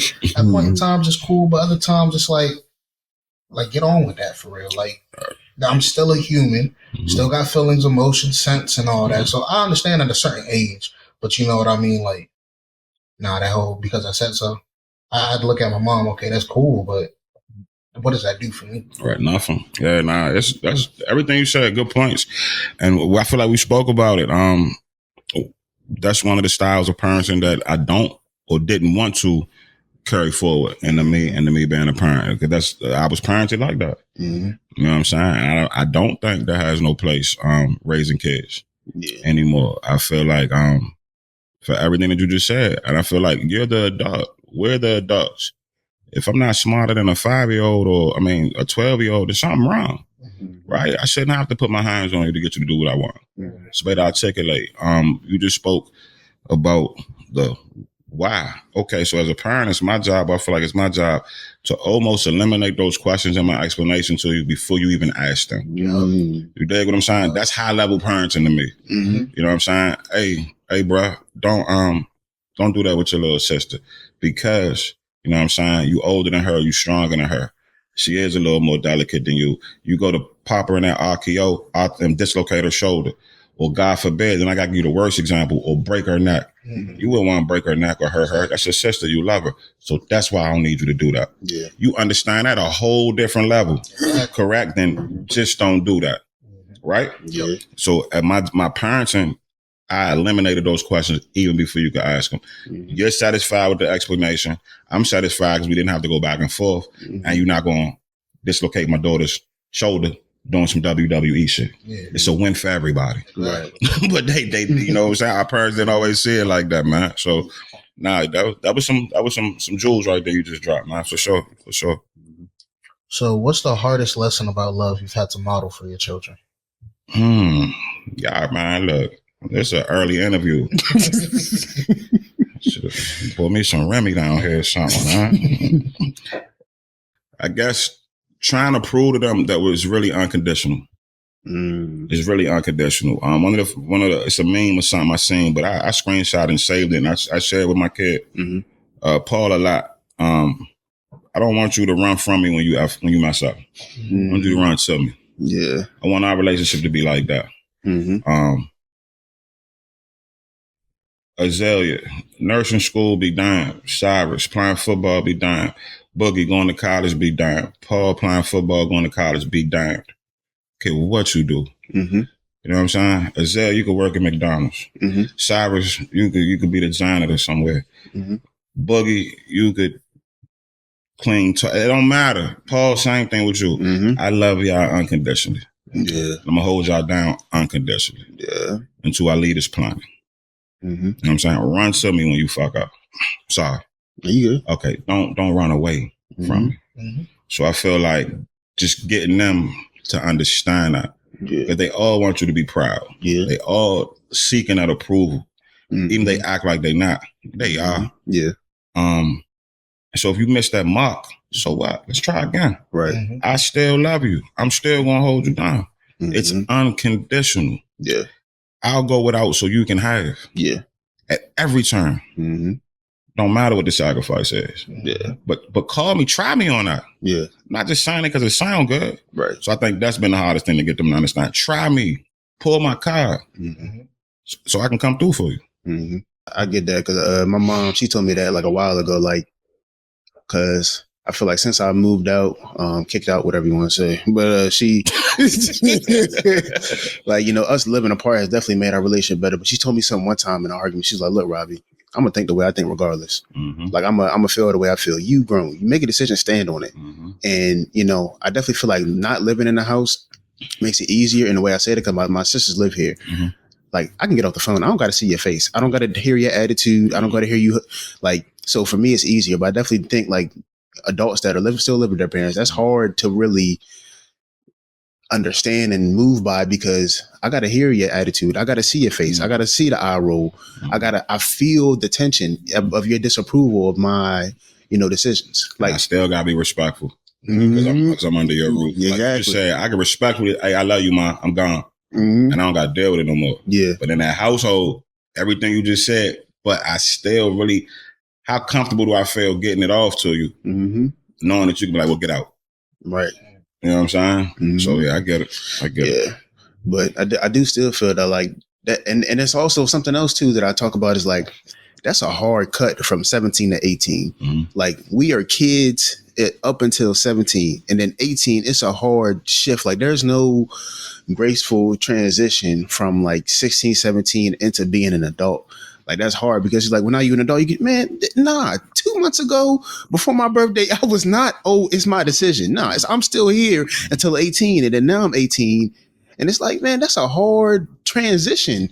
And like, you just want me to automatically start making and standing all these decisions. And now you like act like I don't care about your opinion when your opinion mattered 2 weeks ago. That's hard. Nah. And I think that we're getting away from that. Now I just want to say like, Black people, I think society is getting, well, I feel like white people big got away from that. Yeah. I feel like, you know, they send their kids to school and then come back home. Mm-hmm. Figure it out. Yeah. Stay here as long as you need. Mm-hmm. Right? Save that money for that first down payment on that crib, that house. You're never going to see an apartment. Yeah. Right? We haven't always done that. But I think we're starting to come around to that. Everything you just said, that's perfect articulation. You're still a baby. Like I said, the 18 don't make you an adult. You know what I'm saying? Nah. You still need us. You still need it. Yeah. Even to the day, but it's been, my mom said this, she said it's been 2 years since I asked her for money, which thank God. But like I was 23. Right. Still trying to figure out like what money, like how do you use money like that? How do you not live paycheck to paycheck? How do you do all these things? Right. And it's like, you know, because I don't want to put my mom business out there. It is what it is. Like, you know, when she was my age, I think at this point, she probably had 3 kids at this point, living, married, all that type stuff. You know what I mean? So it's like, yeah. But like for us, like we still trying to figure it out. Still, you know what I mean? I just started really living like I had a job working at a country club, and that's when I really started making a lot of money. And I was like, oh, so you're not supposed to just spend all your bread as soon as you get it. Like, nah, you're supposed to tuck some of this away. Take care of your take care of your bills. Go have fun and put some away. Have a rainy day fund and a savings because you put stuff in your savings, but then your car break down. Now that's gone. You know what I mean? All those other type things like. But it's like you said, like even at 18, even at 25, man, I still don't like. You don't really start really getting it till probably like 30. Yeah, you're not supposed to. Like that's the thing, y'all. You got any kids? I know you don't. So these are them years, man. Y'all can figure it out, and you can screw it up and get it back. Because at the end of the day, it's just your responsibility. Your responsibility. Y'all was smart enough not to bring no little ones into the world. Got nobody looking up to you. That you gotta take care of, right? You and your siblings, like I don't know if you got siblings or not, right? So y'all, you the oldest? No. Okay, but still, you big brother to somebody, right? So but that's a when you want to type situation. They still belong to your parents. You're not required by law as if you had children, right? So everything you sign right now, y'all supposed to be doing exactly that, man. Knocking your head. Figuring it out, trying a different way. Okay, that worked better than this, so I'm gonna do this. And then when it don't work no more, then I'll try another way. But y'all have afforded yourself that luxury of being responsible with extracurricular activities with the ladies. You know what I'm saying? Yeah. Like, I feel like another thing that I've noticed is as like teens, it's like we're not taught that. No, I was never taught like my mom might have said you need to save money, but I was never taught to save money. I wasn't taught what credit was. I wasn't taught what steps to take. You know what I mean? I feel like that'd be the difference, you know? Like people be getting a head start low key because before like they can even do things, they already got the knowledge, and you know, knowledge is power. So it's like when you figuring that out on your own, and then it take them a couple years, like I could have been on this.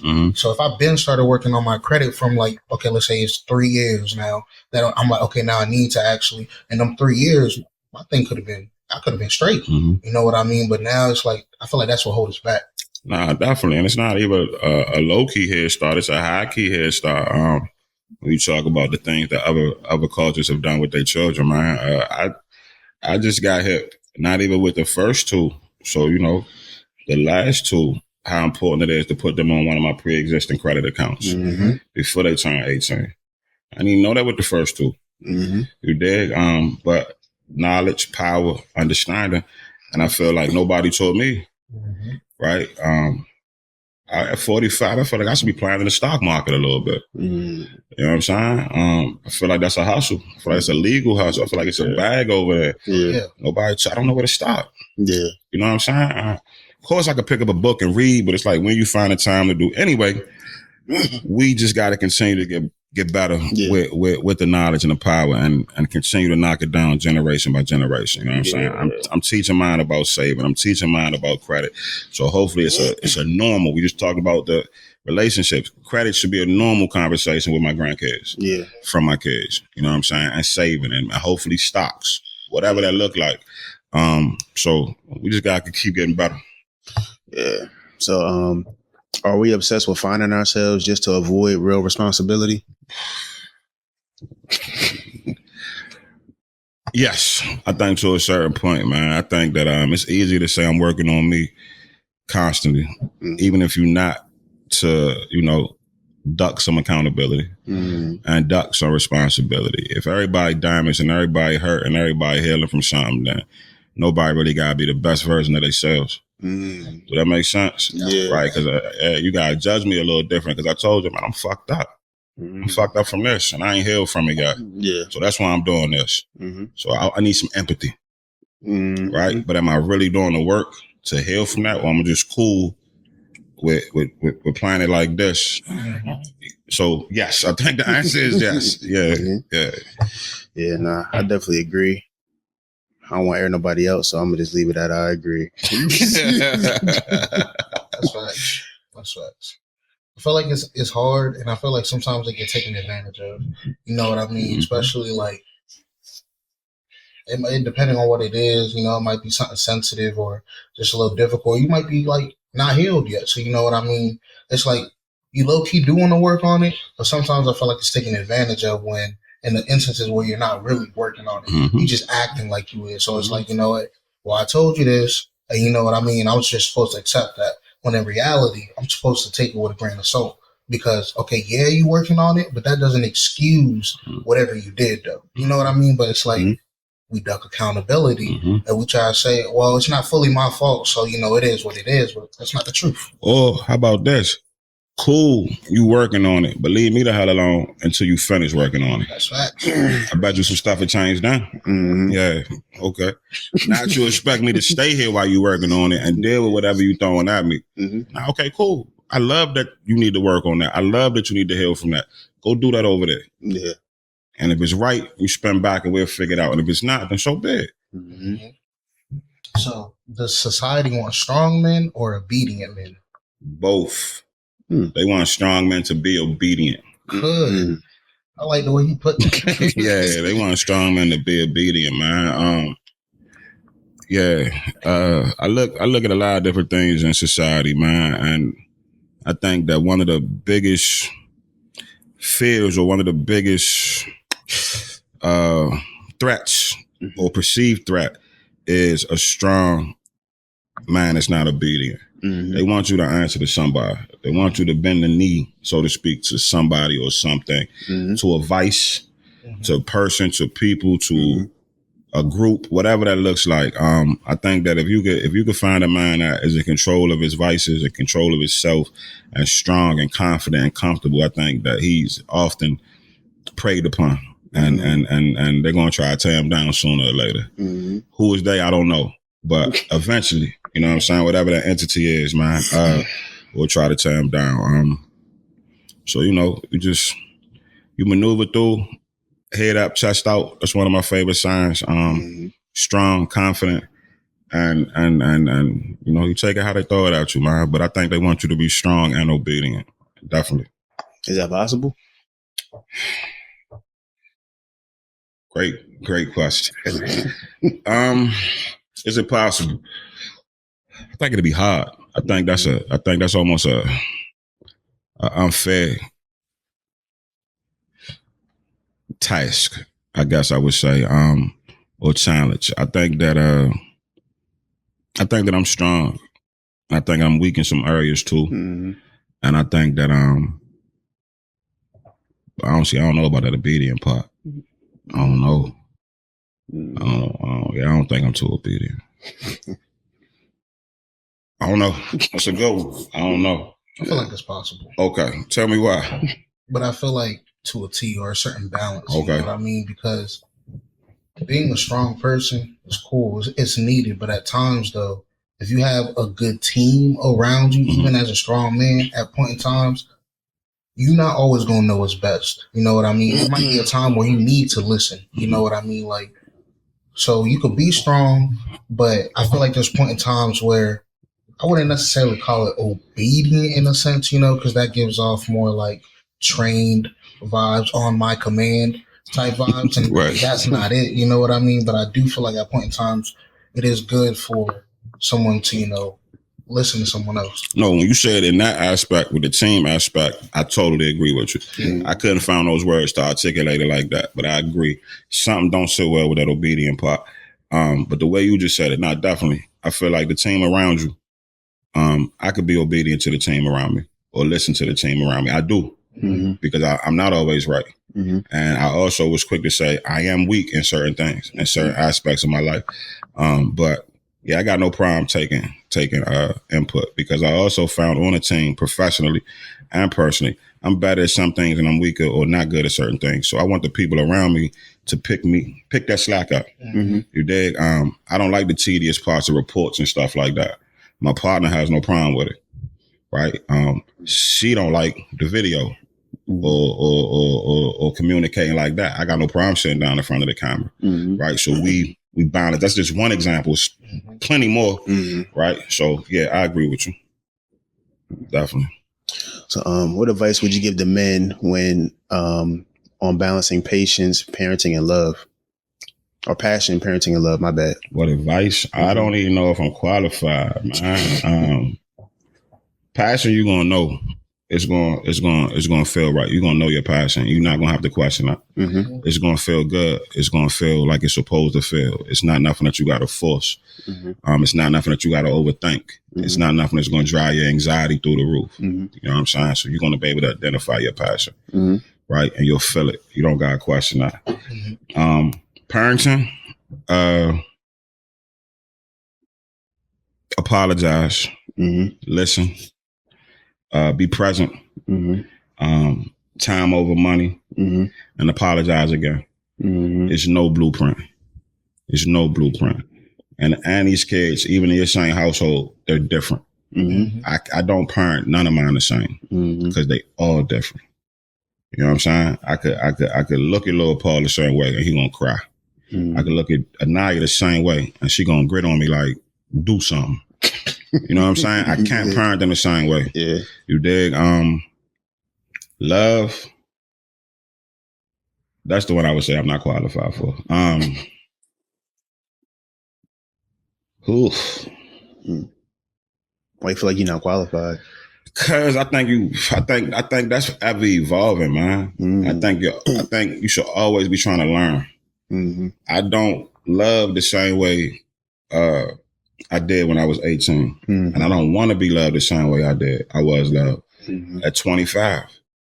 I think that shows up for me in a bunch of different ways. And I'm still learning. You know what I'm saying? Yeah. I love hard. I love authentically, but I don't always love correctly. And I know that about me. I'm not easy to love all the time. So that's why I would say I don't think I'm qualified now.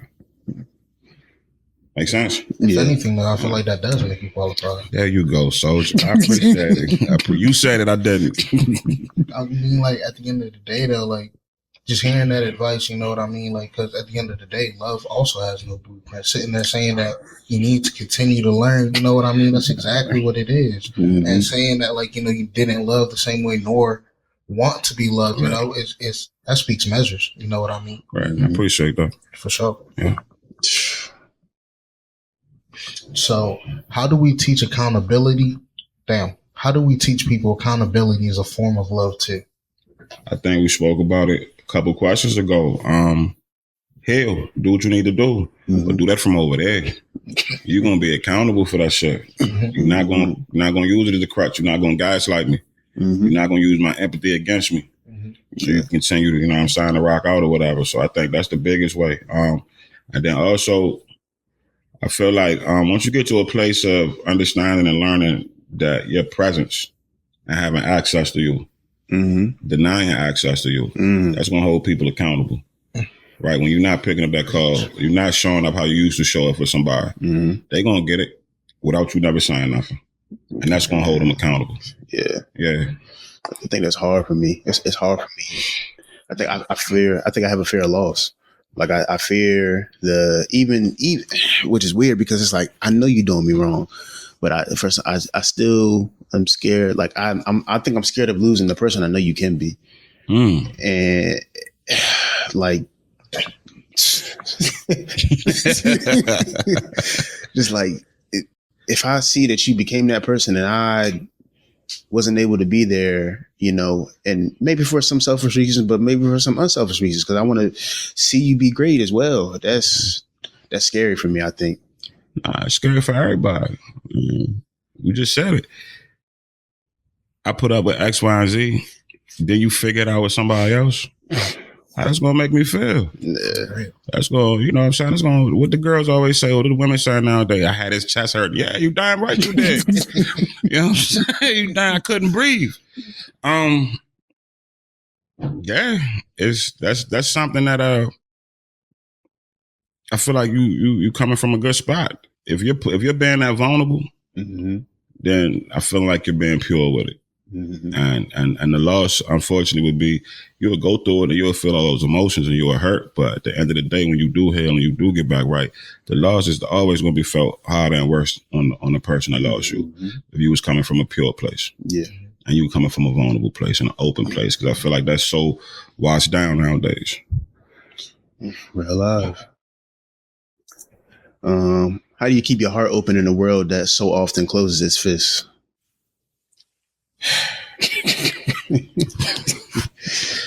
Yeah, these jokes just keep getting better and better, man. There's no drop off on the questions. Man, pain keep me sharp, and pain keeps you sharp, right? I buried my daughter, and I buried both my parents all in a short span of time. My condolences. Yeah, for sure. I appreciate it. So nothing is ever gonna hurt worse than that. You know what I'm saying? God forbid I gotta bury a sibling or another child or something like that, right? So nothing's ever gonna be worse than that experience to me. I feel like there's nothing that can happen to me that's gonna be worse than those things. So knowing that, I can keep my heart open. That affords me the strength to keep my heart open. Even though it's treacherous, it can get crazy out here, right? It can get tricky out here. Nothing's going to be worse than that. I'm not going to have no days worse than that. You're not going to do anything to me worse than that. You can't say anything that's going to make me feel worse than those experiences. Yeah. So because I've gone through those, right, I can keep my heart open for whatever. Yeah. That makes sense? That makes absolute sense. Okay. So yeah. I need to learn. Because you close it out and get hard on it. I'll be quick to do it. That's part of y'all age though, man, of y'all generation, man. Like, my son, I would love to see his block list.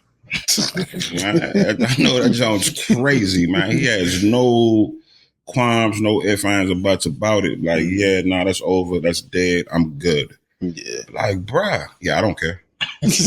Matter of fact, like, y'all was just good, or it was just, yeah, that's a wrap.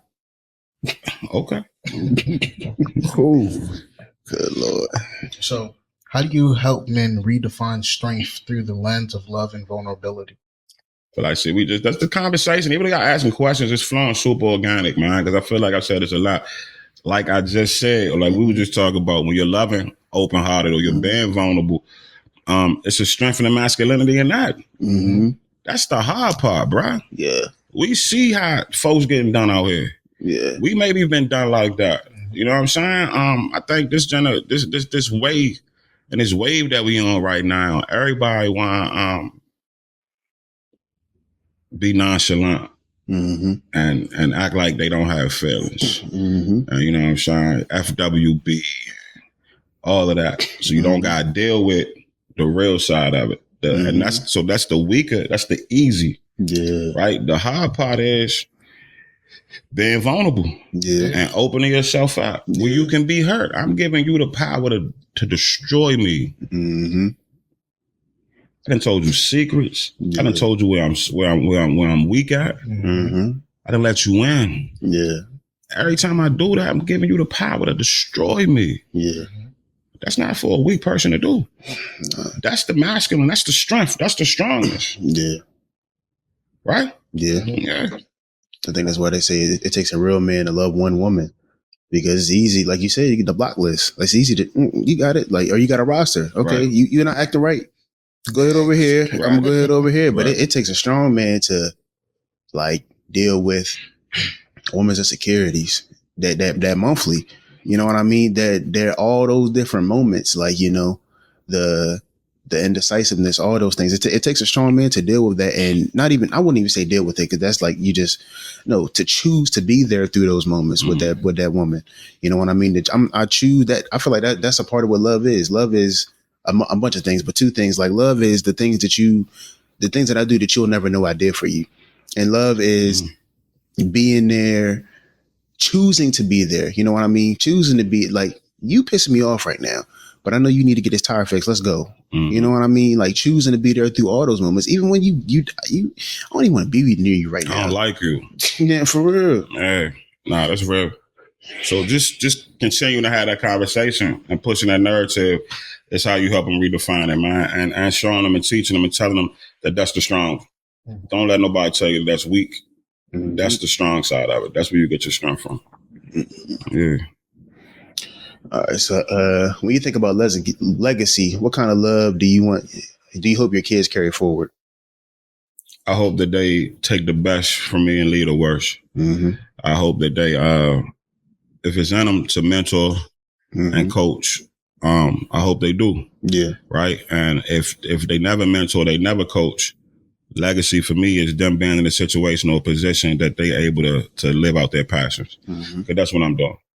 Right. Yeah. Professionally and then personally with football, those are things that I'm passionate about. Mary's Dream Alliance, the nonprofit, all the things we do in the community, and then coaching and mentoring. It often don't feel like work because it's my passion. It gets stressful. It gets hard from time to time. Yeah. But ain't that what it's supposed to be? Yeah. Yeah. So I just hope that they are able to experience that. Whether it's short or long term. Experience at least for a little while. Yeah. Living in your purpose and your passion. Okay. Yeah, because I feel like I get to. So finish the sentence. Love is complicated. I love that answer. Yeah. That was the first word that came to me. Complicated. I got other ones, but complicated. Why complicated? Because it's ever evolving, and I think it's ever changing. It's different. It's just, again, what worked for me here might not work for me now. Yeah. But how do I communicate that? How do I get that across to you? You know what I'm saying? How am I able to maneuver and get what I need without hurting you? You know what I'm saying? So, yeah. Well, appreciate you being here. But before we get you out of here, can you speak a little bit more on Minary's Dream Alliance? We didn't really ask you about that. For sure. What you want to know? Like, you know, what are you? What's the mission? You know, how do you impact people? Yeah, so the incomparable Doncella Wilson, man, this was her baby. We were working together with the local management board in Kent County, and COVID was on the horizon, and we didn't know, but you know, she took that time to lock in and try to figure out what's next. And I was fortunate enough to be a part of her what's next because we had done other things in the community, and so we were able to secure a property in Kent County through some generosity and some fundraising and Old American Legion. I gotta get y'all up there. I need to come up there and shoot an episode. Okay. You know what I'm saying? Y'all get a guest on that side of the shore, and it's convenient for y'all. We got a beautiful space. Y'all more than welcome. I'm inviting y'all now. Appreciate you. Yeah, come up there and shoot an episode, man. Get y'all a tour of the property. But we right outside of Chestertown, 9155 American Legion Road. So Old American Legion, sitting like on 8.9 acres. Yeah, butts up to the water. You can canoe, kayak, all that. But all things community, man. We are big on working with our community and whatever that looks like. We believe in the family approach. We want to work with the caregiver. We want to work with the kid. We want to work with them in the community.